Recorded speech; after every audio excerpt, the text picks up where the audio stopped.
예, 지난 시간에 항만의 개념과 경제적 의의 또 여기에 따라서 항만을 여러 가지로 분류를 해봤습니다.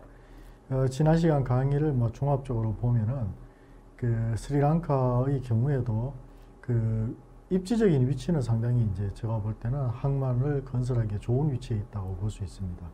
그래서 이 세계적으로 봤을 때 메인 루트, 트렁크 루트라고 하는데요. 이러한 항로의 중심선상에 거쳐가는 위치에 있기 때문에 항만을 개발할 수 있는 위치상으로는 상당히 좋다. 다만 경제적으로 봤을 때 스리랑카 자체에서 충분한 화물을 생산할 수 있는 생산 기지가 만들어져야 되고, 또 주변 국가로부터도 충분한 화물을 공급받거나 화물을 배송할 수 있는 여러 가지 여건이 되어야 하기 때문에 이런 부분을 조금 더 보완하고 경제를 발전시켜 나간다면 스리랑카에서도 항만을 앞으로 개발해서 발전시킬 수 있는 좋은 여건을 갖추고 있다고 생각을 합니다. 그렇게 보면은 앞으로 이제 해양 정책을 수립하는 데 있어서 또 집행하는 데 있어서 항만 행정에 대한 여러 가지 체계, 또 항만 행정을 회사법과 어떻게 연결시켜 나갈 것이냐를 여러분들이 머릿속에서 잘 구상해 보는 것도 도움이 되겠다 생각을 합니다. 그래서 이번 시간은 항만 행정과 회사법 체계에 대해서 여러분과 함께 알아보겠는데요. 이 항만 행정과 관련해서는 항만 국유 원칙과 항만 행정, 또 항만의 개발과 관련된 법률이 어떤 게 있는지, 또 우리나라에는 포트 오소리티, 즉 항만공사라는 제도가 있는데요. 이러한 항만공사 제도와 항만공사법, 또 항만을 개발하고 나면 결국은 항만을 운송에 사용을 해야 되는데, 이러한 항만의 사용과 관련해서는 항만운송사업법에서 관련된 여러 가지 규정들을 두고 있습니다. 그래서 이러한 내용들을 차례로 여러분과 함께 알아보도록 하겠습니다. 먼저 항만 국유의 원칙과 항만 행정에 대해서 알아보겠는데요. 이 항만에 대해서는 전 세계 대부분 국가가 항만의 소유는 국가가 하도록 하고 있습니다. 다만 영국의 경우에는 항만을 개발하고 소유하는 것도 민간이 개발해서 소유를 할 수 있게 하고 있고요. 또 국가에 따라서 지방자치가 아주 발달되어 있는 국가에서는 항만을 지방자치단체가 소유하거나 관리하거나, 또는 국가가 소유하면서 지방자치단체가 관리권을 가지고 수익사업을 할 수 있는 이러한 체제로 되어 있는 국가들도 있습니다. 그래서 아주 기본적으로는 항만을 국가가 소유하고 관리를 하는 체제를 갖추고 있는데요. 우리 대한민국의 경우에도 항만의 소유와 관리는 국가가 가지는 항만 국유 원칙을 확고히 확립하고 있습니다.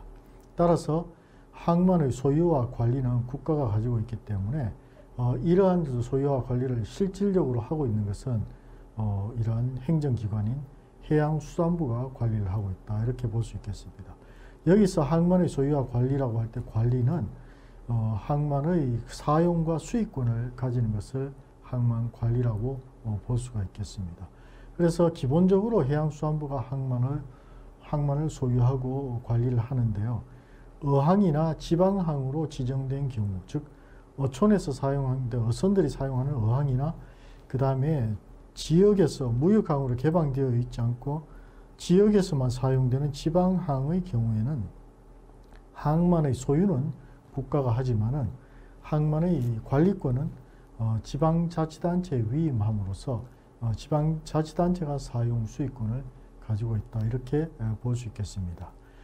또 일부 항만들, 즉 우리나라에서는 되게 큰 항만이죠. 부산항이라든지 또 울산항, 여수광양항 또는 인천항과 같은 거대 항만의 경우에는 항만공사가 이 항만을 개발해서 국가에 기부 체납해서 이것을 국유로 만든 다음에 다시 항만공사에 이 관리권을 위임함으로써 실질적으로는 항만의 사용과 수익을 항만공사라는 법인화된 하나의 공공기관, 공기업이 항만을 관리 운영해서 수익을 올릴 수 있도록 이렇게 하고 있습니다. 이와 같이 항만의 소유는 국가가 하면서도 항만공사가 관리하고 사용 수익을 할 수 있도록 하는 경우는 결국 항만으로 발생된 수입을 다시 항만을 개발해서 추가 건설을 하거나 또는 항만을 재개발해서 항만의 기능을 향상시키는 비용 등을 항만 수입을 직접 투자할 수 있게 하기 위해서 이러한 제도를 두고 있고요. 또 항만의 결국은 이제 그 상선들이 사용을 한다면은 상업적 기능으로 항만이 활용이 되기 때문에 그 국가 소유의 항만을 상업적 기능에 사용하기 위해서는 그 중간 단계로서 기업 형태의 국가기관인 항만공사가 이를 관리 운영하는 것이 훨씬 효율적이라는 점에서 대한민국에서는 큰 항만을 개발한 이후에 항만공사를 만들고 이 항만공사가 결국 항만을 관리 운영하는 이런 체제도 도입을 하고 있습니다. 그래서 대한민국에서 항만의 개발 관리 운영은 다양한 형태로 이루어진다고 볼 수 있습니다.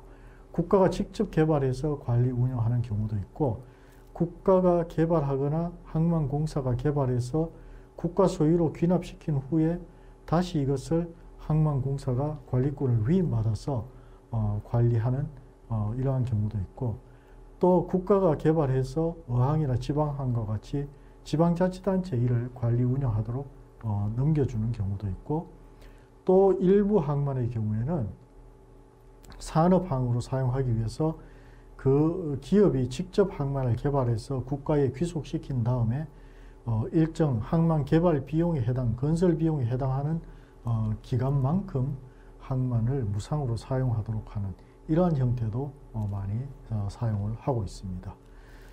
이러한 형태로 항만이 그 소유와 관리 운영이 되고 있고요.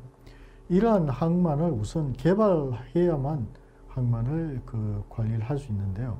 항만의 개발과 유지, 즉 항만을 건설하고 유지 관리하는 데 관련된 법률들이 우선 검토되어야 하겠습니다. 이 항만의 유지 관리와 개발 유지 관리와 관련돼서는 가장 기본적인 법이 항만법이다. 항만법에서 하나의 틀을 잡고 여기에서 이제 예외적이거나 구체적인 사항에 대해서 개별 법들을 두고 있는데요. 항만의 개발 유지와 관련해서는 항만법, 또 신항만 건설 촉진법, 또 항만 재개발 및 주변 지역 발전에 관한 법률 등이 있습니다. 이러한 법에 있어서 신항만 건설 촉진법은 일정한 항만 중에서 상당한 규모의 항만이 개발되어야 될 항만에 민간 자본이 일부 투입이 되어야 될 경우에 신항만으로 이렇게 우리가 그 지정을 하고 이러한 신항만이 지정된 경우에는 신항만 건설 촉진법에 의해서 민간이 직접 투자를 하고 여기에 대해서 관리 운영권을 가지도록 하는 예외적인 규정을 두고 있는데요. 이러한 경우에 신항만 건설 촉진법이 적용이 됩니다. 그 다음에 이 항만을 개발한 이후에 시간이 오래 지나다 보면은 이 지역의 항만의 활용도가 떨어지거나 또는 항만을 그 수심을 증심을 한다든지 주변 지역을 정비해서 배후 부지를 좀 확대한다든지 뭐 이러한 여러 가지 그 재개발을 해야 되는데요. 이런 경우에는 항만 재개발 및 주변 지역 발전에 관한 법률에 의해서 항만을 재개발 또는 주변 지역 발전을 시키고 있습니다. 자, 먼저 항만법을 자세히 보시면은요. 항만법은 10개장 113개 조문으로 구성되어 있는 매우 방대한 이러한 내용을 포함하고 있는 항만의 소유권 또 항만의 관리 운영에 관한 일반법이다 이렇게 볼 수 있습니다. 사실 법관에는 대한민국에서는 법과 법 사이에서는 상위법과 하위법의 개념은 없습니다. 없지만은 이 항만과 관련해서는 항만법에서 큰 틀을 정하고 그 안에 각 장별로 세부적인 내용을 또는 예외적인 내용을 또 다른 법에서 규정을 하고 있기 때문에 사실은 항만법의 틀에서 벗어나서 항만을 개발하거나 관리할 수는 없다 이렇게 보겠습니다. 그래서 항만법은 우리 성질상으로 봤을 땐 기본법에 해당된다 이렇게 볼 수가 있고요. 그 주요한 내용으로는 제2장에서 항만 기본계획, 또 제3장에서 항만의 개발, 제4장에서 항만의 관리와 사용, 제5장에서 항만 배후단지 이렇게 이제 규정을 하고 있는데요. 이 제2장의 항만 기본계획에서는 대한민국의 항만을 앞으로 개발을 하거나 관리 운영을 할 때 어떠한 기본적인 그 조감도에 따라서, 그림에 따라서 개발을 할 것인가 하는 장기 계획을 여기서 수립을 하고 장단기 계획에 따라서 항만을 개발하게 합니다. 그 다음에 항만의 개발과 관련돼서 제3장에서는 개발에 대한 구체적인 어떤 절차라든지 방법에 대해서 규정을 하고 있고요. 제4장의 항만의 관리와 사용에서는 개발된 항만에 대한 사용 수익을 어떻게 할 것인지에 대한 내용들, 또 사용 수익권을 어떻게 위임할 것인지, 사용 수익에 대한 비용을 어떻게 청구할 것인지에 대한 내용들을 규정을 하고 있습니다.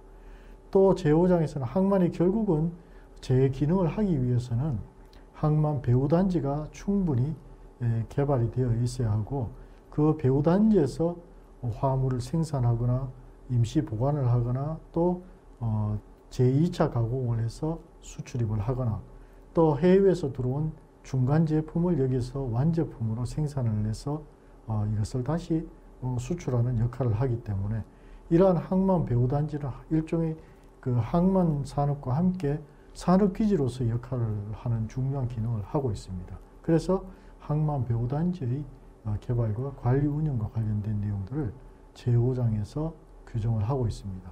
이외에도 많은 장을 가지고 있습니다만은 항만법의 핵심 내용은 제2장에서 제3장, 4장, 5장의 항만 기본계획, 항만의 개발, 항만의 관리와 사용, 또 항만 배후단지와 관련된 내용들이다. 이렇게 이해할 수 있겠습니다. 자, 먼저 그 항만법상 항만을 구분해 보면은 항만은 크게 무역항과 연안항으로 구분할 수가 있습니다. 그 무역항이라는 것은 대외 무역, 그 외국과의 무역에 개방되어 있는 항을 우리가 일반적으로 무역항이라고 하고요. 연안항의 경우에는 국내에서 운항하는 선박만이 취입하는 이러한 항을 연안항이라고 합니다. 그래서 항만의 기능이 기본적으로 다르다고 볼 수가 있고요. 그 우리 법상으로 연안항에는 그 외국 선박이 허가받지 않고 출입을 할 수가 없습니다. 반면 무역항에는 이것은 그 항만법뿐만 아니고 항만의 입항과 출입에 관한 법률이나 또는 그 관세법상 외국 선박에 개방이 되어 있기 때문에 특별한 제약 사항이 없는 한 무역을 위해서는 어떠한 국가의 선박들도 출입을 할 수 있는 것이 무역항이라고 볼 수 있고요. 연안항은 국내에서 운송을 하거나 또는 무역을 하는 경우에만, 교역을 하는 경우에만 활용을 하기 때문에 외국 선박은 특별한 경우 허락을 받지 않고는 입출항을 할 수 없는 항이라 이렇게 볼 수 있습니다. 이러한 경우 구분에 따라서 무역항을 보면 먼저 국가관리 무역항과 지방관리 무역항으로 나눌 수가 있습니다. 국가관리 무역항은 규모가 굉장히 큰 항만들이죠. 뭐 메가 허브 포트까지는 아니라 하더라도, 메가 허브 포트는 물론이고 그것이 아니더라도 지역 거대항이라든지 이런 이제 그 국제 무역에서 사용되는 중요 항만은 국가가 직접 관리하는 무역항이다. 왜냐하면 이러한 항만은 개발하고 관리, 유지, 보수하는데 굉장히 많은 재정이 투입이 되고 또 국가의 수출입 정책 또는 교통, 물류 정책에 따라서 항만을 효율적으로 정책적으로 관리를 해야 되기 때문에 해양수산부라는 중앙정부기관이 직접적으로 이 항만을 관리하도록 하고 있습니다. 그래서 이러한 항만을 국가관리무역항이라고 하고, 이보다 규모가 작지만 국제무역에 개방이 되어 있는 항만은 지방관리무역항인데요. 그 지역을 통해서 수출입을 하는 선박들이 입출항하는 항으로서 뭐 규모가 어느 정도는 됩니다만은 메가 포트라든지 또는 뭐 허브 포트에 해당이 되지 않고, 허브 포트라 하더라도 그 국가 내에서 그 지역 내에서의 허브 포트 역할을 한다든지 뭐 이런 경우에 지방관리 무역항으로서의 기능을 한다 이렇게 보겠습니다. 이런 경우에는 초기 시설 투자를 이제 국가가 하면은 그 다음에 유지 관리는 주로 이제 지방자치단체 중심으로 관리를 할 수 있다고 보는 정도의 수준이기 때문에 아주 뭐 거대 항만에 해당이 되지는 않는다 이렇게 볼 수가 있겠습니다. 그 다음에 연안항도 마찬가지로 국가관리 연안항이 있고 지방관리 연안항이 있습니다. 이제 상당히 그 규모가 있고 중요한 그 내항선들이 운항하는 그러한 항구들은 국가관리 연안항으로 볼 수가 있습니다. 예를 들어서 부산항의 경우에도 무역에 개방되어 있는 항구가 있고 또 연안 운송 또는 그 내항 여객선들이 주로 다니는 항만이 있는데요. 이런 경우는 국가관리 연안항이다 이렇게 볼 수가 있고, 이보다 규모가 작아서 좀 소형 선박들이 교역을 하거나 운송을 하거나 또는 여객 또는 유람선이 운항하는 이런 항구들은 지방관리 연안항으로 구분할 수 있습니다. 그래서 항만은 무역항이냐 연안항이냐, 그 다음에 국가관리항이냐 지방관리항이냐, 여기에 따라서 네 가지로 각각 일단은 구분할 수 있다. 이렇게 보겠습니다. 다음은 항만 기본계획에 대해서 알아보겠습니다.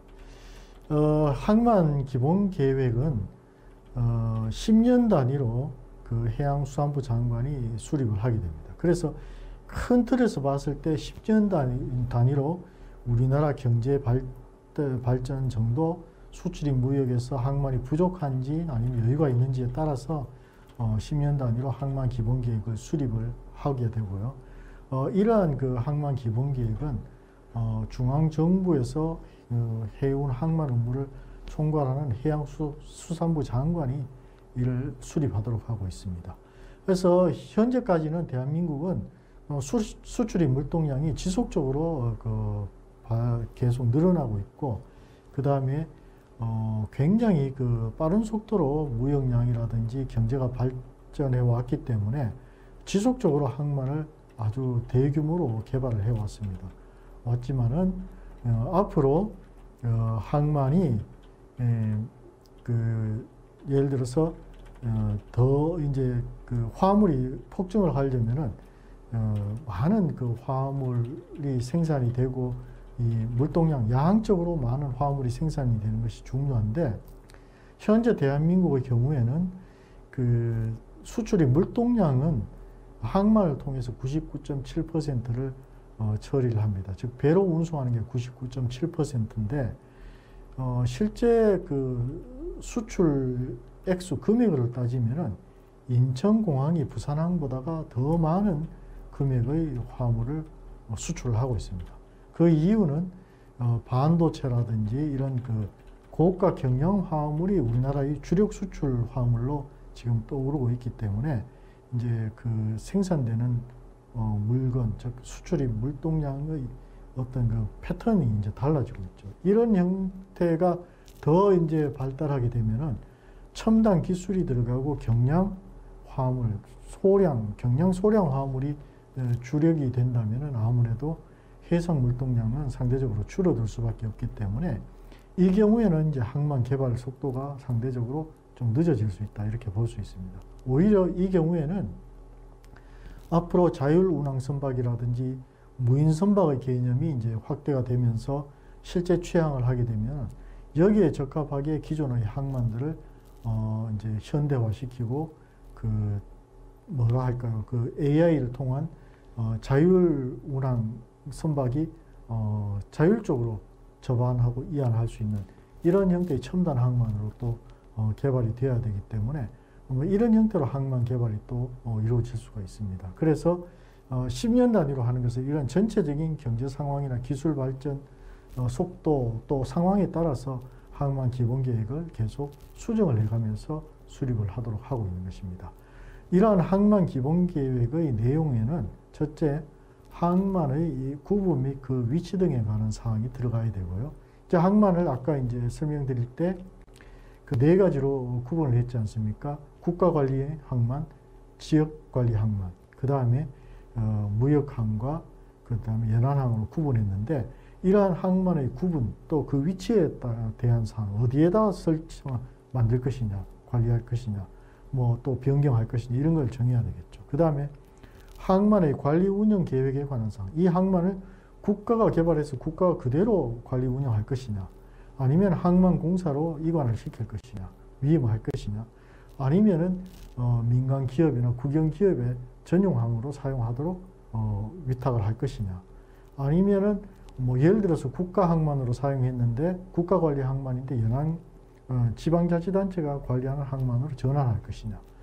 기존은 지방자치단체가 관리하는 항만이었는데 배후 지역의 그 산업이 발달하면서 이것은 국가가 직접 관리하는 항만으로 승격시켜야 되겠다면 뭐 그런 계획들이 항만의 관리 운영 계획에 포함이 되어야 됩니다. 그 다음에 항만 시설의 장래 수요에 관한 사항, 항만 시설을 더 확보를 해야 될지 아니면은 특정 지역에는 이제 더 이상 항만이 발달하기 어려운 여건이라면은 이제 항만을 재개발하면서 다른 용도나 또 뭐 용도로 사용한다든지 무역항으로 사용되는 항만을 앞으로 마리나항으로 개발하면서 그것을 관광지역으로 변경을 한다든지 뭐 이런 것들이 장래 수요에 따라서 이제 달라지는 것이다 볼 수 있습니다. 그 다음에 항만 시설의 공급과 관련해서도 마찬가지로 장래 수요 또 그 위치 등에 따라서 어느 정도 시설을 공급해야 될지 축소해야 될지 뭐 공급이라는 뜻은 이제 축소하는 것도 포함이 된다고 보는데 대한민국의 경우에는 아직까지 축소한 적은 없습니다. 없는데 경제 발전의 속도 또 정도 기술의 발달에 따라서 주력 수출입 화물이 달라지면은 여기에 따라서 충분히 이러한 내용들이 달라질 수가 있습니다. 그 다음에 이제 항만 시설의 규모와 개발 시기에 관한 사항, 또 항만 시설의 용도, 기능 개선 및 정비에 관한 사항 등이 여기에 포함이 되고요.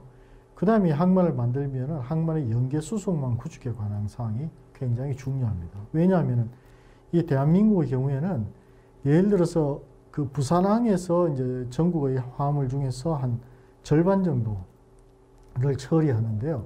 부산항에서 처리하는 화물이 절반 정도는 서울을 비롯한 수도권에서 생산되는 화물입니다.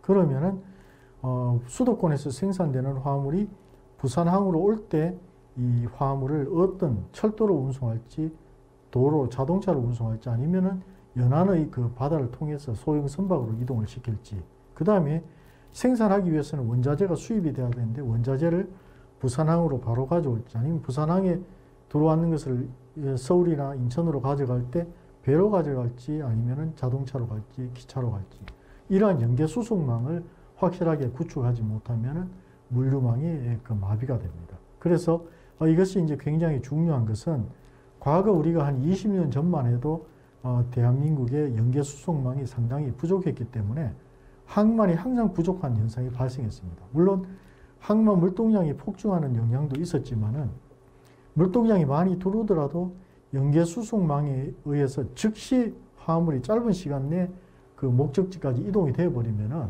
사실은 항만에서 이 화물이 머물러 있는 시간이 줄어들기 때문에 항만 시설이 추가로 필요 없을 수도 있는데 연계 수송망이 부족하게 되면은 결국은 그 항만에서 화물을 보관해야 되는 시간이 길어지기 때문에 항만 시설이 계속 부족한 현상이 발생할 수밖에 없습니다.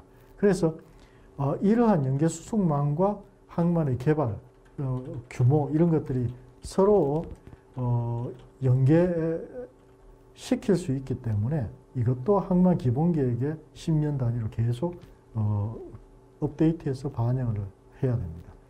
그 다음 항만 시설 설치 예정 지역에 관한 사항을 우리가 규정을 하게 되고요. 그 밖에 해양수산부 장관이 항만 기본계획에 포함하는 게 필요하겠다 하는 것들이 들어가는데 예를 들면 이제 아까도 설명을 드렸습니다만은 앞으로 자율운항 선박이 한 10년 내에 들어온다 하면은 자율운항 선박이 입출항할 수 있는 항만 시설을 해야 될 것이고 또 선박에 전기 선박이 이제 도입이 된다면은 전기를 충전할 수 있는 이러한 항만을 또 개발을 해야 되고 하기 때문에 이러한 이제 기술 발달 또 선박의 선박이 어떻게 개발되느냐에 따라서 그러한 선박을 유치할 수 있는 계획을 세워야 된다. 또 최근에는 그 선박의 선박에서 이제 연료유를 사용했을 때 그 이산화탄소 배출량이나 황산화물 배출량을 줄여야 되기 때문에 선박 연료를 기존의 그 유류 제품에서 지금은 LNG나 뭐 암모니아 가스라든지 또는 이제 수소 연료를 사용하는 방식으로 많이 변경이 되고 있습니다. 이럴 경우에 당장 활용할 수 있는 것은 LNG나 LPG이기 때문에 선박에 연료를 공급할 수 있는 LNG나 LPG, 벙커링 기지 같은 것들이 항만에 만들어져야 되는데요. 이러한 것들이 전부 항만 기본 계획에 포함이 되어야 된다. 이렇게 볼 수 있겠습니다. 다음은 항만 개발과 관련해서 알아보겠는데요. 그 항만의 개발은 우리나라에서는 이제 항만을 국유 원칙, 항만 개발도 원칙은 국가이기 때문에 항만관리청인 해양수산부 장관이 항만 개발의 주체가 됩니다. 다만 비관리청 항만 개발 사업, 즉 관리청인 해양수산부 장관이 아닌 타 기관이나 민간이 항만을 개발할 경우에는 관리청인 해양수산부 장관의 허가를 받아서 해양수산부 장관의 허가를 받은 범위 내에서 총사업비를 정하고 그 총사업비 범위 내에서 무상사용권을 받고 비관리청 항만공사 개발 사업을 시행할 수가 있습니다. 따라서 이러한 개발 사업을 통해서도 이제 항만 시설을 국가에 소유시키고 사용할 수 있는 제도가 만들어져 있고요. 따라서 항만 개발은 원칙적으로는 국가인 항만관리청이 하겠지만은 비관리청 항만 개발 사업에 의해서 민간이나 공공기관들도 또 지방자치단체도 항만을 개발할 수 있는 실질적인 방법은 있다. 이렇게 보겠습니다. 그 다음에 항만 시설의 경우에는 비관리청 항만 개발 사업으로 조성되거나 설치된 토지 및 항만 시설은 준공과 동시에 국가 또는 시도에 귀속이 됩니다. 그래서 이것은 이제 결국은 국가관리 항만의 경우에는 국가에 귀속이 되고 또 지방관리 항만이라든지 국가관리 항만에서도 여기에 부속된 토지가 이제 형성되죠. 항만을 개발하다 보면 매립을 해서 바다를 매립하면서 토지가 추가로 형성이 되는데 이런 경우에는 국가나 이제 지방자치단체에 귀속을 시키게 됩니다. 또 항만공사법에 따라서 항만공사가 자체 재원으로 개발한 토지나 항만시설은 항만공사에 이를 귀속시킵니다. 그러니까 항만 자체는 국가에 귀속이 되지만은 이로 인해서 발생되는 토지라든지 기타 시설에 대해서는 상부 시설은 항만공사가 이제 소유를 하게 되는데요. 이를 통해서 이제 직접적인 그 항만 개발 비용을 회수를 하거나 또는 수익 사업으로서 발생되는 소득 수입을 다시 항만의 재개발이나 추가 개발에 활용할 수 있도록 이렇게 운영을 하고 있습니다. 다음은 항만의 관리는 이제 항만을 구분할 때 이제 무역항과 연안항으로 구분한다고 했는데요. 이 항만관리청은 무역항과 연안항을 이제 관리하는 것이 원칙이다 이렇게 보겠습니다. 이 항만관리청은 해양수산부 장관이다. 다만 항만시설, 그 항만 위에 만들어져 있는 뭐 건물이라든지 크레인이라든지 이런 이제 항만시설에 대해서는 관리청은 항만시설을 유지 관리하고 사용자에게 사용료를 받을 수 있는 항만시설 관리권을 설정할 수 있도록 하고 있는데요. 이러한 항만시설 관리권은 소위 이제 임대하고 똑같습니다. 항만법상 물권으로서 항만법에 의해서 이것을 등록을 할 수가 있습니다. 그래서 등록된 항만시설 관리권에 대해서는 저당권 설정도 가능하기 때문에 이러한 그 항만을 운영하는 그 기업에서는 항만시설 관리권을 국가로부터 설정을 받고 이것을 담보로 해서 운영자금을 조달할 수도 있습니다. 그러나 실질적으로는 항만의 소유권을 국가가 가지고 있기 때문에 이 저당권이 설정되어 있다 해도 항만시설 관리권에 대한 저당권만 설정이 되기 때문에 처분하기는 상당히 어려워서 이것이 담보적 효력을 가지는 데는 한계가 있다. 이렇게 볼 수가 있고요. 항만시설 관리권을 위탁하는 것은 행정행위에 속하기 때문에 민간인의 어떤 계약으로 인해서 이것을 완전하게 권리를 취득하기는 어렵게 되어 있습니다. 그래서 실효성 면에서는 상당히 의문시된다 이렇게 보겠습니다.